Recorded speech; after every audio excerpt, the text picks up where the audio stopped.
Hello, in this video I'm gonna show you how to unmute ringtone on Samsung Galaxy Z Fold 6.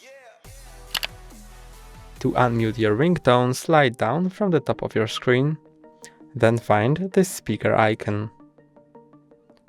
When it looks like this, it means it's muted. You can click on it to unmute it.